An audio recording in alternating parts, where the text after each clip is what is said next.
အချိုးတွေပြင်းအချိုးမပြင်းတော့ဆက်ပြီးဘူးနေပါပဲ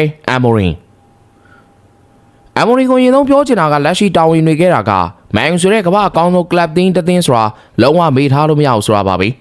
အရင်တာဝန်ခဲ့တဲ့ Sporting လို့အစင်မျိုးမဟုတ်ဘူးလို့သာပြောရမှာဖြစ်ပြီးတော့ဟိုမှာလှုပ်ချင်တိုင်းလှုပ်လို့ရပါမယ်ဒီမှာတော့လှုပ်ချင်တိုင်းလှုပ်လို့မရဘူးဆိုတာနားလေသဘောပေါက်တတ်ဖို့လိုပါတယ်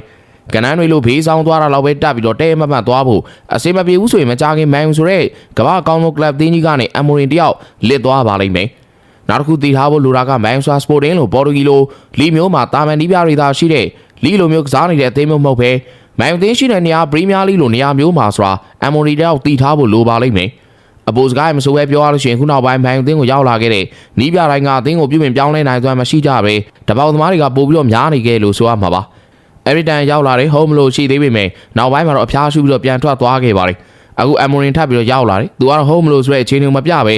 မန်ယူကိုရောက်ခဲ့တဲ့ကဒီကစားကွက်တစ်ခုတည်းသာတဲပြီးတော့အသုံးပြုနေကြတာကိုလည်းမြင်တွေ့ထားခဲ့တာပါပြီးခဲ့တဲ့ညကလည်းမန်ယူမန်စီးတီကိုအီသီယက်ထိသွားပြီးတော့သုံးကိုပြတဲ့သူရှုံးပြီးတော့ပြန်လာခဲ့ကြပါတယ်ဒိုရီသာဆက်ပြီးတော့ခေါင်းမာနေမယ်ဆိုရင်အမ်မိုရင်တို့ကနောက်တစ်နေ့မနက်ဖြန်တွေဟာအထုပ်ဆွဲပြီးတော့ပြန်သွားဖို့ရှိနေခဲ့သလိုသူ့ရဲ့အချိုးတွေကိုပြင်းမပြင်းဘူးဆိုရင်တော့အမ်မိုရင်ကြောင့်ဆက်ပြီးတော့ဘူးနေမှာဖြစ်သလိုမကြခင်မှာမန်ယူသင်းကိုကြောခိုင်းသွားဖို့ရှိနေခဲ့တာပဲဖြစ်ပါတယ်